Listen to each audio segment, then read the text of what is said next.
Object से start करते हैं। जावा ऑब्जेक्ट ओरिएंटेड प्रोग्रामिंग लैंग्वेज होती है। इसे ऑब्जेक्ट ओरिएंटेड प्रोग्रामिंग लैंग्वेज इसलिए बोलते हैं because in Java we always tend to create objects of anything. Like if you are taking user input then you should have seen scanner, so we always create a scanner object, then we do the further operations using that object.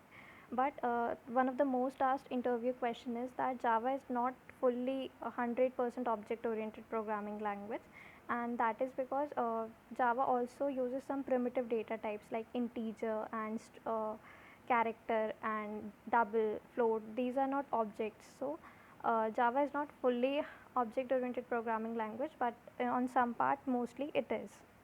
So we will just start by creating objects and creating a new class.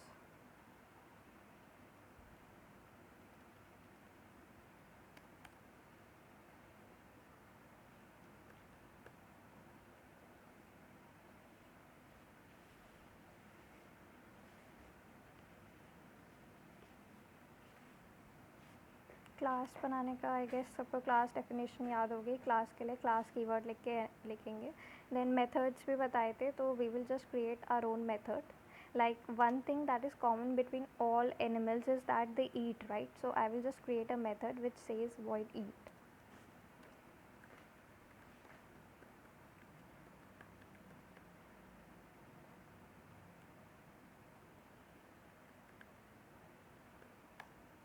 So this is my class, and this is a method which says eat. Now I will make another class.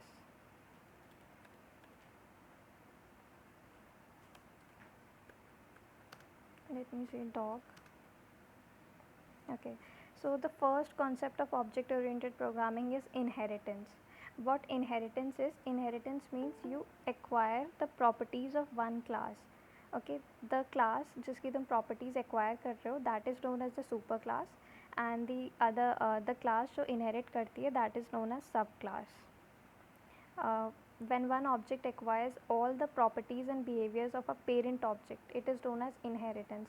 जैसे parents में भी होता है normally inheritance, आप अपने parents वगैरह की properties inherit करते हो, वैसे ही जावा में भी रीयूजेबिलिटी ऑफ कोड के लिए we use inheritance. So we will see its practical implementation.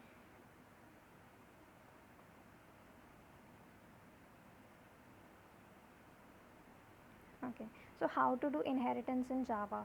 Firstly, I just made a class named class animal, and it has a function eat. This eat function I've used here because it is common to all animals, right? Now, if I want to make a class dog, so I have dog is an animal, right? So I have to extend this class. Extend is the keyword that is used for inheritance in Java. I am extending this class, and I will create another method like which is specific to dog, like bark.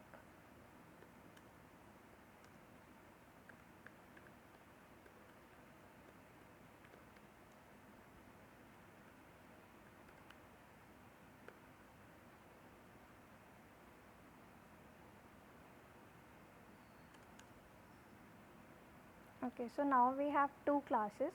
The first one is the parent class, or you can say the super class. Why? Because this child class dog is extending this class. So now this one is our parent or super class, and this becomes our subclass or child class. Now how to link the two?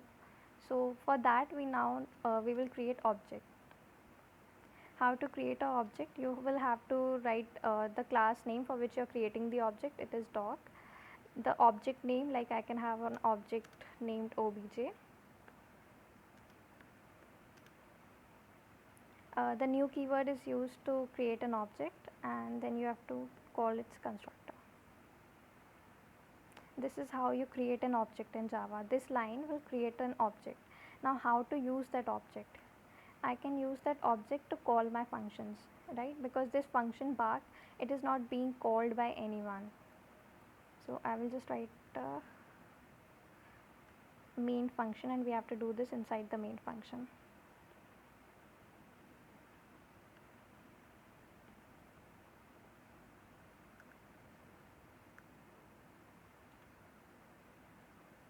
Now I will just call this bark function. Okay, and if see, I am in this class dog, But since this class dog is extending the animal class, I can also call the functions that do not belong to this class. I can call this eat function from here. I will just have to write obj dot eat. Let's see what it returns.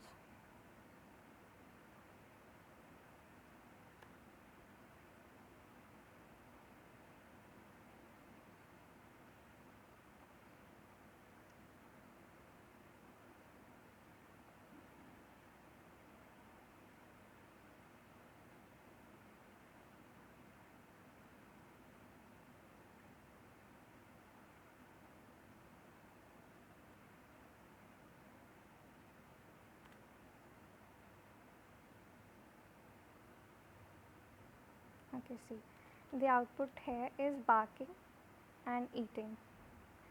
Is this example clear to anyone, or is anyone having any doubt in this example? This is inheritance, the first object oriented programming, the first thing about object oriented programming. Is this clear to everyone? If you have any confusion, you can type it in the chat box if you want.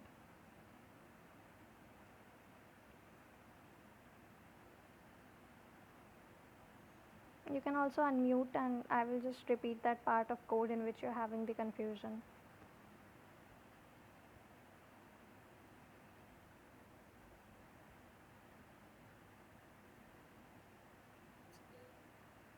It's clear, okay. So this was inheritance. We will just go with the second thing.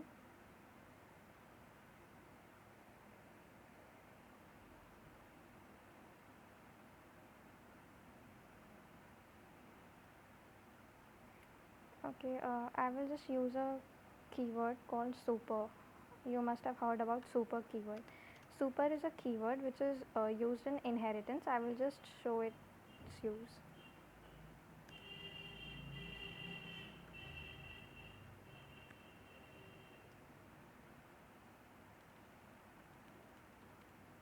Okay, super is a keyword in Java.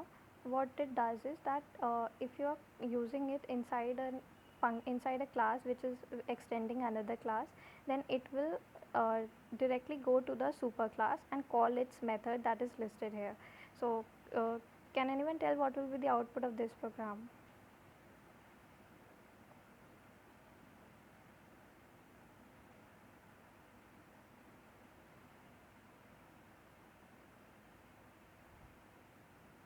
Type the output of this program in the chat box.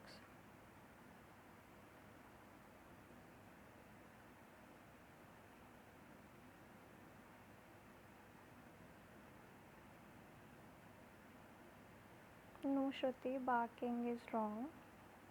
Yes, barking and eating. Let's run and see. Okay, sorry. The correct will be barking and eating.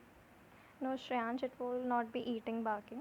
This is because the program always executes on the main function. In the main, it goes and creates an object.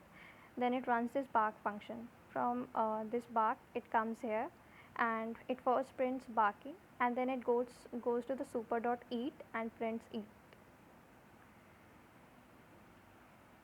So this is how super keyword is used. So this was the first concept of inheritance. The second concept is of polymorphism. Polymorphism, as the word suggests, means to represent one thing in different forms. Okay, if one task is performed in different ways, it is known as polymorphism.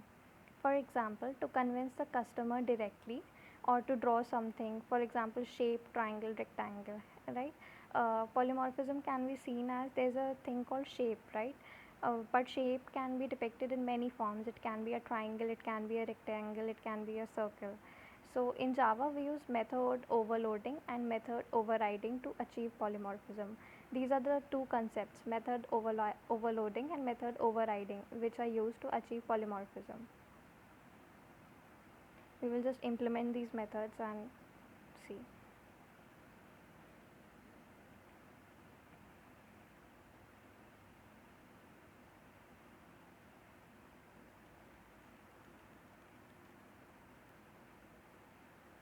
Okay, let's first do method overriding. What method overriding is that we have two classes. The first class is the super class and the second class is the child class. And what we do is that we like we have this function void eat, and we don't have a void eat function here. So we can use the same function, like I will create the same function void eat. Let us just remove this bark function for a while.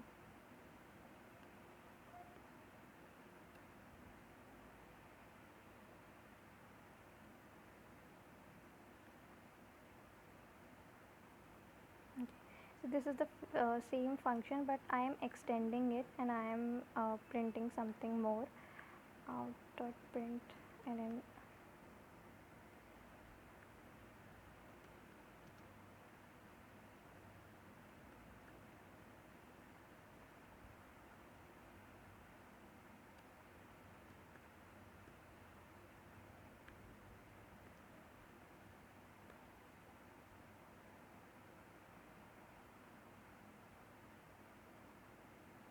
okay, so this is method overriding. What we have done here is that this is a generic class, like it is a general class animal, and the animals if they are calling the eat function, it prints eating. But if we want a more specific requirement, like we are going from a generalization to a specialization, so we are creating a dog class which is extending animals, and now this is the part where I'm doing method overriding. In method overriding, we have to define the same function with the same return type and the same parameters. So here there are no parameters, so no parameters. And we are implementing it in a different way. Now I am printing eating dog food. Then we go to the main method, create its object, and we call the eat method. So it can either call this eat or that eat, but it will always call this eat because this is method overriding.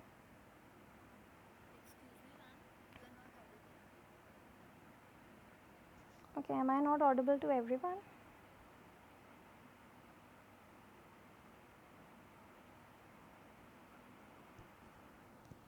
Okay, can anyone please confirm if I'm really not audible to everyone?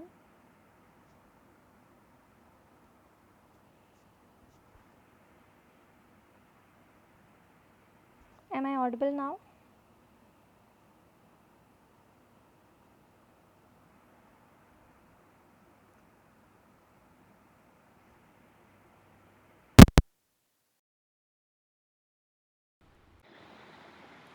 Am I audible now?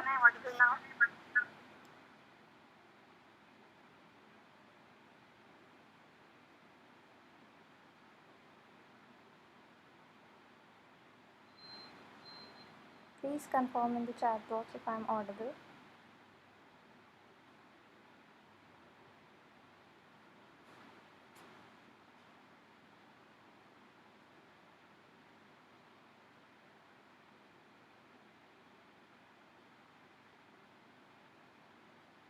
Okay, so did you guys hear about method overriding or polymorphism? Or I have to repeat all this?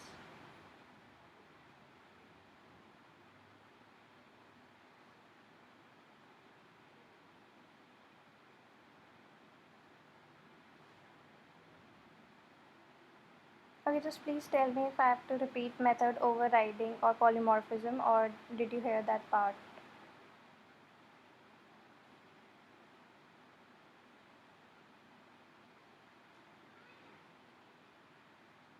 Okay, I'll just repeat it.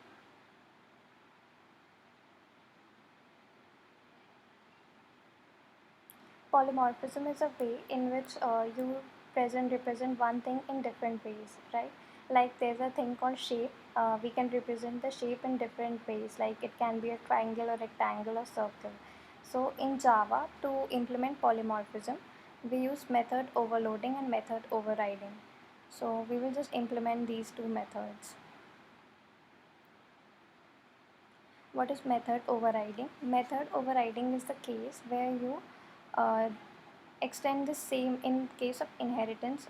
The first thing is to perform method overriding, you have to perform inheritance.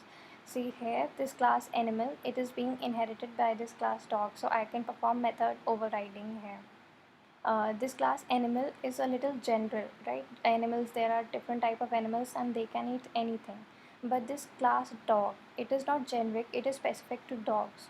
So I am performing method overriding here. What overriding is doing here is that it is having the same function. It is void, this is also void, the same function name and the same parameters. And we are extending it, like I am just printing that eating dog food. Then we are creating the main function, creating the object and calling the eat function. So due to method overriding, now it will not print eating. See, it can call this eat function as well, but it is not. Why? Because this function has been overridden in the subclass, and now it will just call this function and not this one because this is more specific. So this is how we do method overriding in Java.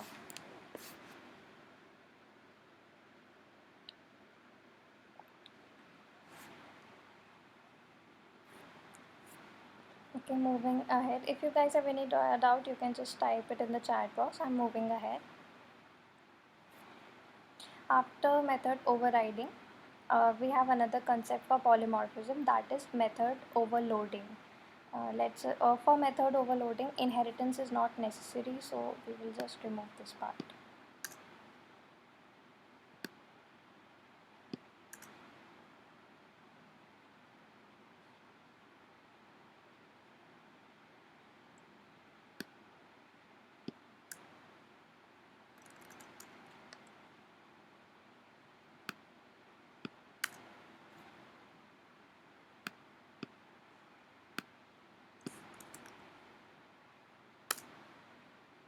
So we'll just start from the very starting by creating a class.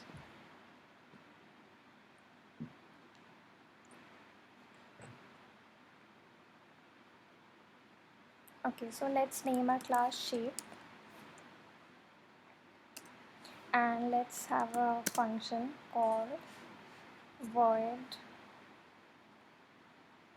my name, or we can just have a function called add numbers.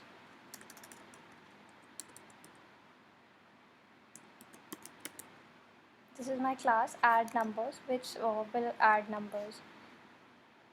I'm creating a function now.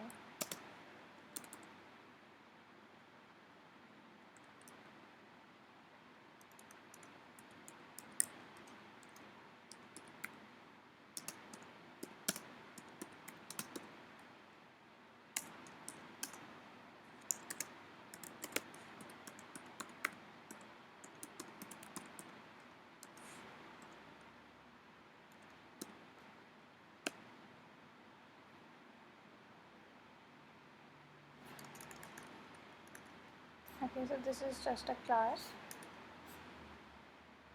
which is adding two numbers. Now we have another class for method overloading.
Okay, so what I did right here is I just created a class named add numbers. It is having a function with the name add nums, okay, and it is taking two parameters.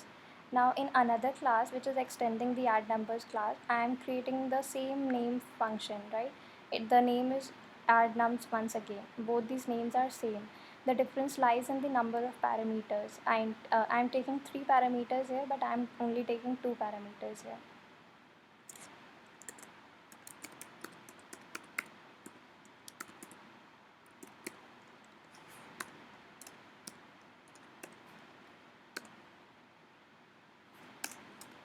Now we'll just create an object and call it.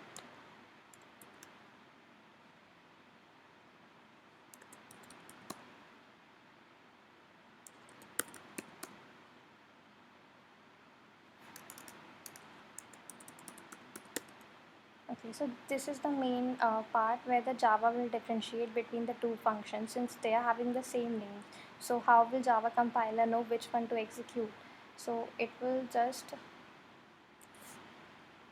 go to add nums, and it will depend on the number of parameters that I send. If I'm sending 1 comma 2,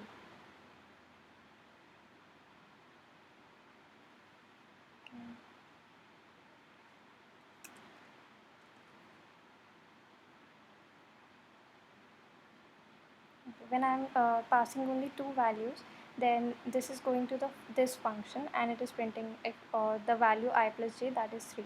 If I'll be passing 3 arguments, then it is going to this function add nums, and it is printing whatever it is there in this function. So this is method overloading. The difference between method overloading and overriding is that in overriding, the function name, the function parameters, the function return type, the 3 things should be same. But in method overloading, we can change the function return type or the number of parameters, but the name should be same. So this is how to implement polymorphism. It can be implemented in 2 ways, method overloading and overriding, and I have shown you the implementation of both the ways. Is this clear to everyone?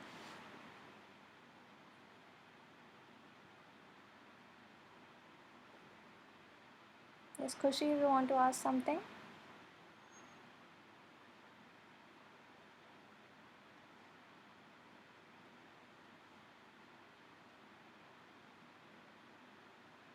Can you please just repeat?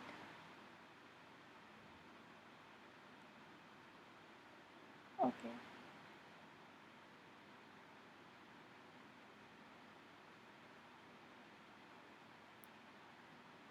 So we have done 2 things. We have done creating objects, creating classes, and in object-oriented programming, we have done inheritance and polymorphism.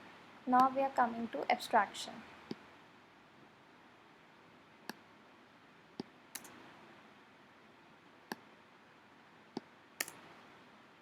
Okay, so what is abstraction? Abstraction is a concept in which we hide the internal details. Okay, like in a cell phone, we know that the cell phone can call, it can click pictures and everything, but we don't know how it is done. Same in the TV remote, if you're changing channels and some things are happening inside it, right? But we are not aware of what is actually happening. So that is what abstraction is. We just hide the internal details. So the first way to implement abstraction, let's just see. Suppose I'm creating a new mobile, right? For real, I'm creating a mobile and I'm doing its programming. I just created a class mobile. What can my mobile do? It can obviously perform calling. So I will make a function void call. So one of the feature of my mobile is that it can call.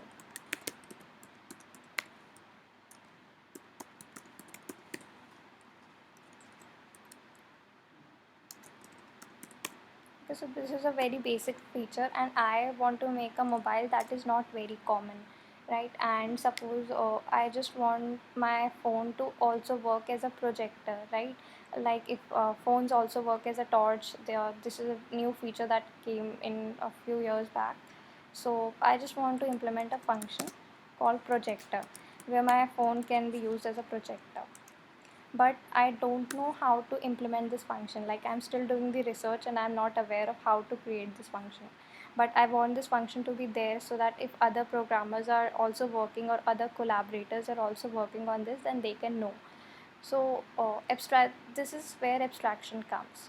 If I run this code, it gives me an error that missing method body or declare abstract, right? This is what abstraction is. If I declare this function as abstract and this class also as abstract,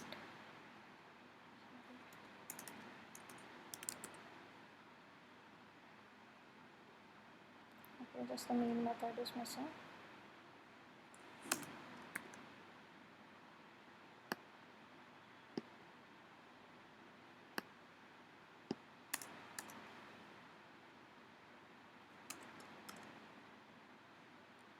If I run this code, it will run successfully. It is not giving any output because I'm not calling any function, or even my main is doing nothing.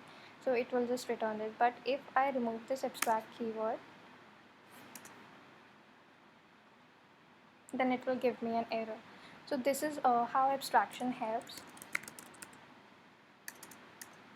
You can declare methods, and you cannot it is not necessary to provide their definition. You can just declare. If you don't know the implementation, suppose if I don't know how to implement the call method, I can also declare this one as abstract. But remember that normally when you declare a method, you provide parentheses and you don't put a semicolon. But in case that you are declaring it abstract, you need to put a semicolon.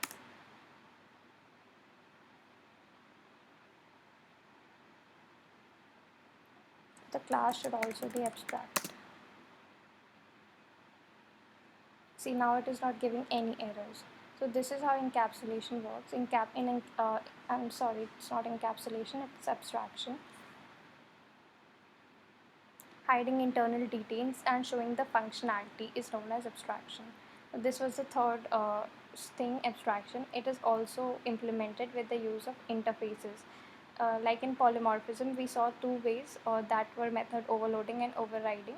In abstraction also there are two ways. The first one is abstract classes, and the second one is interface.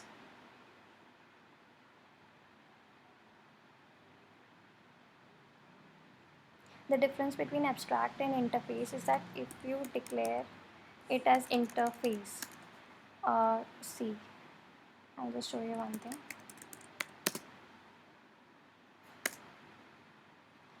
If I run, it will give me an error.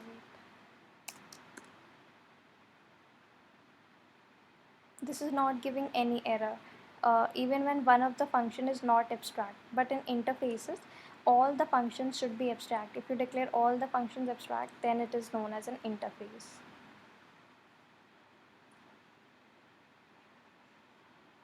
The fourth one is encapsulation. Encapsulation is binding or wrapping up of code and data together into a single unit. Example, a capsule. It is wrapped with different medicines. A Java class is the example of encapsulation. Java Bean is a fully encapsulated class because all the data members are private. So what encapsulation is, like if you, I have just told you about these specifiers like public. We are writing public here, right? So what is it doing is that this public is making this main function or this class available everywhere. But in encapsulation, we declare our variables and methods as private, so that it is just enclosed. All our methods, all our functions, all our data members, they are enclosed in a something like capsule. They are all private and nobody outside the class can access them. The coding of encapsulation. Okay, see, this is a mentorship program, so I'm just trying to provide you with all the resources. I will share this website. This is known as Java T Point. From here, you'll be able to find hundreds of examples on object-oriented programming. I'll just show you some.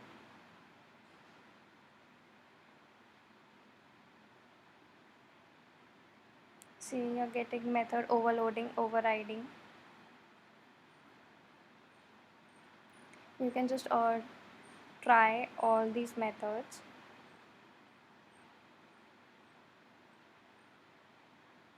Okay, so this is a nice question, that can we overload the Java main method? Yes, we can also overload the main method, but can you tell which one of this will be work?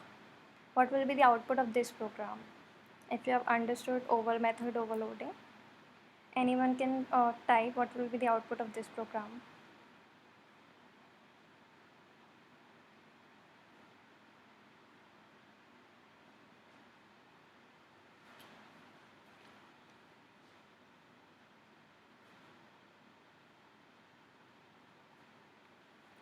Khushi, I guess I'm not able to hear your voice. If you're saying something, it's not audible to me. You can type it in the chat box if you want.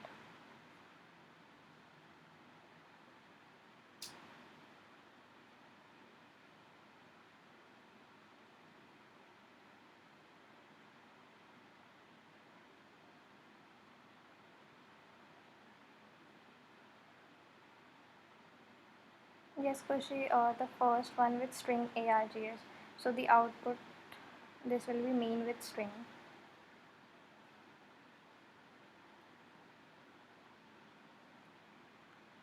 Let's go to encapsulation.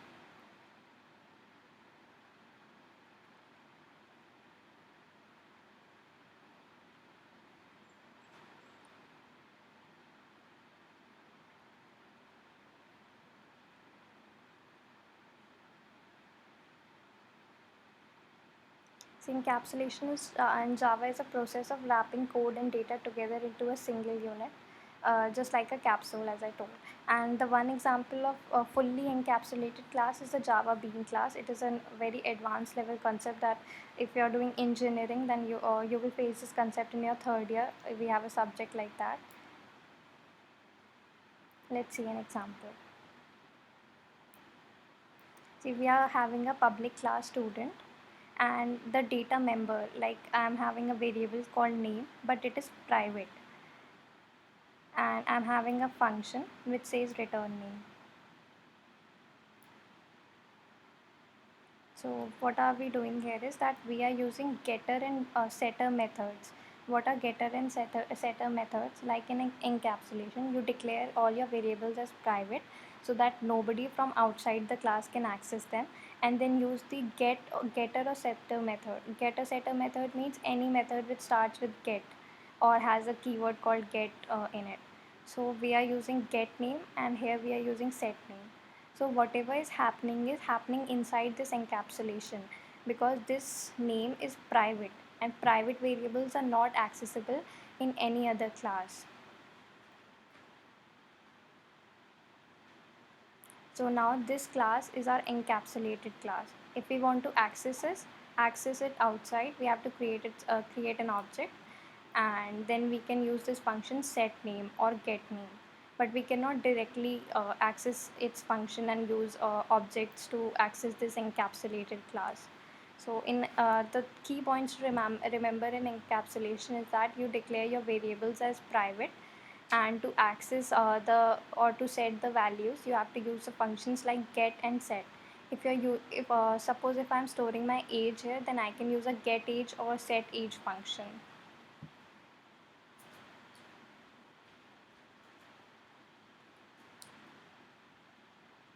Okay, so that is all in object oriented programming. There is actually there's really something more. You will have to learn about constructors. Can anyone tell me what a constructor does? If you can write it in the chat box.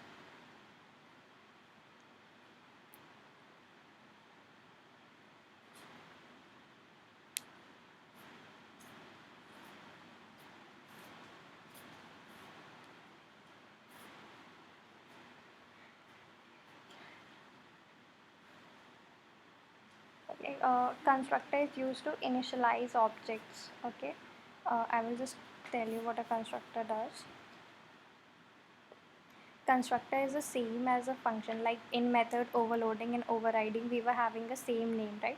So constructor also has the same class name, but it has no return type. Like it cannot have void, it cannot have int, no return type, and it cannot be abstract, static, final, synchronized. There are different forms, and there are two types of constructors: default and parametric constructors. Okay, just see this example and you will understand. We are having a class bike, and this is a constructor. How? Because this is having the same name as that of a class, and it is not having any return type like void. Okay. In our code, when we are writing a method, then we are using a data type, return type, but in constructor we don't write any data type. So this becomes a constructor, and it is used to initialize the object. Like if you have seen, when we create an object like bike1b equals to new bike, what is happening here, we are calling this constructor. So one question arises that in the previous examples we never created a constructor, but still we were using this method and we were having an object created. This is because Java has a default constructor. Even if you don't write one, it will use the default constructor that is pre-built in Java.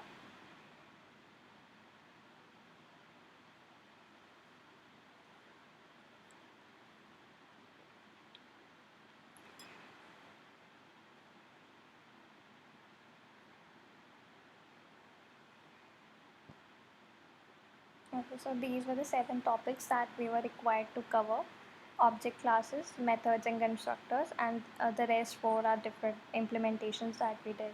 So, if you guys are having any doubt, you can write it in the chat box, because I